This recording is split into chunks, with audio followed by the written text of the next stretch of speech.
Ladies and gentlemen, it's that time of year again. College football playoff debate season. We have the first college football playoff rankings officially coming out next Tuesday after this week. And I'm seeing on Twitter, I'm seeing on ESPN, the debates for some of these teams already heating up. And it just makes me so frustrated because I truly believe 75%, if not more, of these debates can be solved with one simple question, and I'm going to share that with you guys right now. So, solve a college football debate in 10 seconds. The question you have to ask the person you're debating: what is your criteria for ranking teams? Meaning, best versus most deserving. So seriously, these people argue on Twitter about, who should be ranked higher. And to me, the best example of this, Ohio State versus Oregon debate. Now, let me first say, I do not think this will be an issue as we get later into the season. Because if you look at Oregon's schedule, they play at Utah in a game I think they will lose. Now, they may beat Utah. Let's say both Ohio State and Oregon finish the season with one loss. Let's say Alabama beats Georgia, so both the SEC teams might be in. Cincinnati goes undefeated. Oklahoma, we'll see. This could become an issue. I don't think it will, because I think Utah will beat Oregon, giving them 2 losses and eliminating them. But the best example of this debate to where people are using different criterias is Ohio State against Oregon. So me personally, and the perfect way to do this is to kind of combine best and most deserving into one. But normally when you rank teams, you're going to fall on one side or the other side. I rank teams based on how good I think they are. So I would be on the best side. If I was ranking my top 10 teams for college football, I would have Ohio State over Oregon. And you say that's crazy. Oregon beat Ohio State in Columbus. See, the thing is, that lacks nuance. We have to use context when we're ranking teams. And listen, I'll debate people and someone will have Oregon over Ohio State, and I'll ask them the simple question: what is your criteria for ranking teams? And if they say, I go by most deserving, I don't have a problem. I don't have a problem with you. There needs to be no debate. We're simply using 2 criteria to rank college football teams. I go by who I think is better currently, and you go by who you think is most deserving, because right now, Oregon absolutely is more deserving than Ohio State. They both have 1 loss. Their resumes are similar. Ohio State hasn't beaten anyone of real note right now in the season. We'll see if that changes this week at Penn State. I think it will, but they haven't beaten anyone, that's too good right now. And Oregon has the head-to-head win over Ohio State in Columbus, and they definitely controlled that game. I will say people are kind of getting a little crazy with how badly Oregon beat Ohio State. They beat Ohio State by 7 points, and Ohio State had over 500 yards of total offense. So they beat them, but you have 500 yards of total offense, you're not getting crushed. But no, if you go by most deserving, absolutely put Oregon over Ohio State. It's just these debates, they're so meaningless. We're using 2 different criteria. Now, if you say you think Oregon is better than Ohio State right now because Oregon beat Ohio State back in week 2, then we'll have a debate. Now, to me personally, that's like the equivalent of me saying I'm better at mathematics than a Harvard graduate because I had a better math score than he did in 3rd grade, right? Teams change, things change. Ohio State is definitely a better team than they were in week 2. We need to add context to these teams. Oregon absolutely beat Ohio State, but they both have 1 loss, and if you match those teams up again, based on what we've seen in recent weeks, I would favor Ohio State pretty heavily because I'm using context, and then you can get into the whole FPI thing, the analytics, stuff like that. I'll say the one thing with the FPI when it comes to ESPN, this is a message to ESPN.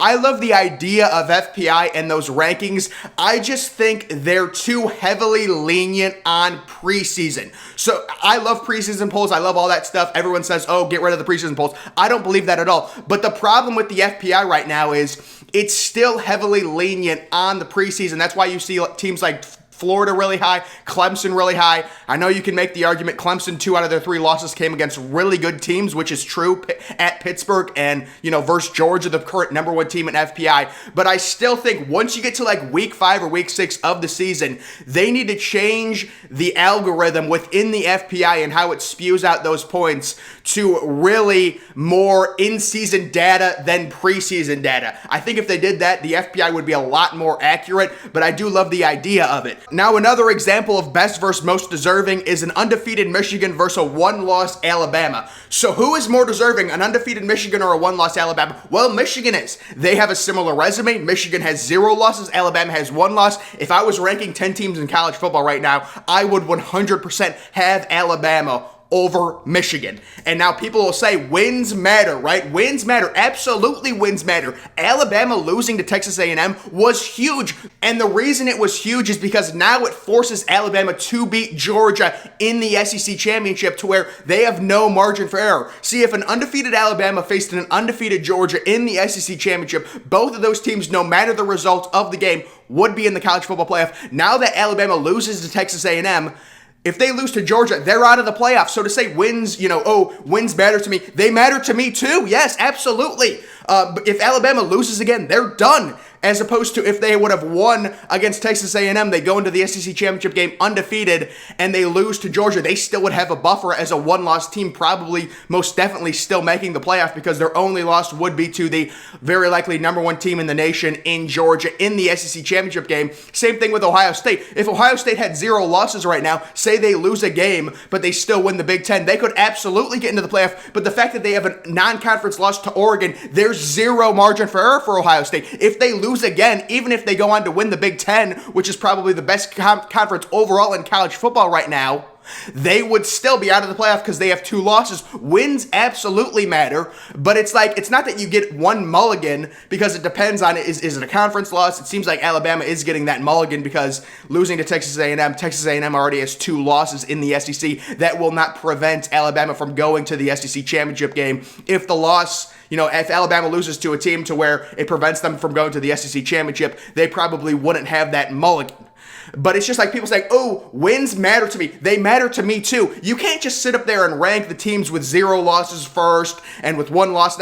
I could have a 3rd grader do that. I could seriously have a 3rd grader and say, look at the right side of the column. If a team has 0 losses, if there's a 0 on the right side of the column, rank those teams 1st, 2nd, 3rd, 4th. Then do the 1-loss team. Like, that's not what we're doing. We're not 3rd graders. We're grown adults who have so much context at our hands when it comes to these games, when it comes to analytics.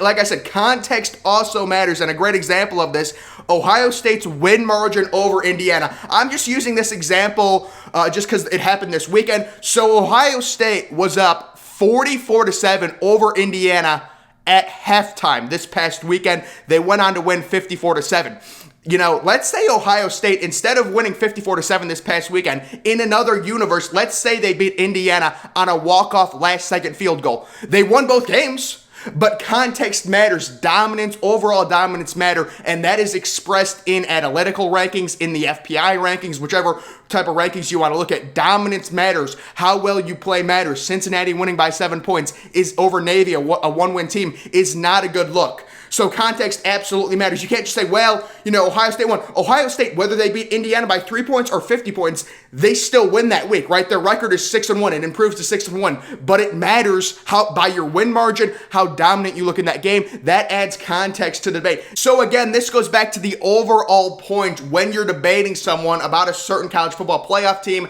this season. What is your criteria? Because if I would, if I do rankings and I have Ohio State over Oregon and someone says Oregon should be over Ohio State, they beat them, I would simply ask them, do you go by best or most deserving? And if they say they go by most deserving, I've got no issues with you. We're ranking teams based on a different criteria, so odds are they're not going to line up and be exactly the same. If you were, now again, the actual debate happens to where if they say, I think Oregon's better than Ohio State because they beat them back in week 2, I would educate someone. You take a look, something like the FPI when it comes to Ohio State versus Oregon. The FPI is not perfect, but I believe Ohio State is ranked 3rd in the FPI. Oregon's around 20th. Now, if it was like 4th versus 7, okay, that's marginal. You can understand it. I'm not going to go crazy. Even if it was like 4th versus 10th, I'm not going to go crazy. The head-to-head matters.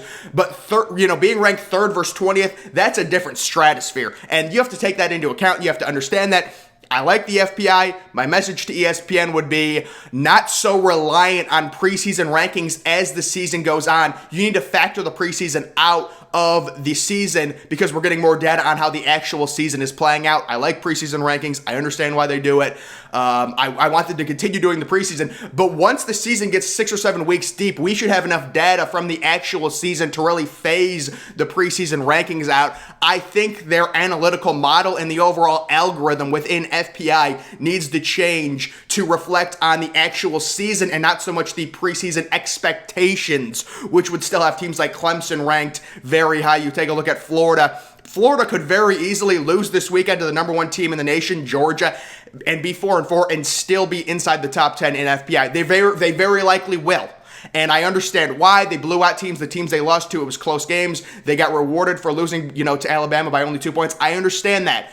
But if your model might be a little broke if you have a 4-4 team inside the top 10. It might be. I mean, I understand how analytics work. I understand you're facing a team like Georgia. If you lose a close game, you're not going to get penalized. You may actually get rewarded, right? I understand that, guys. I'm a young dude. I know how analytics work.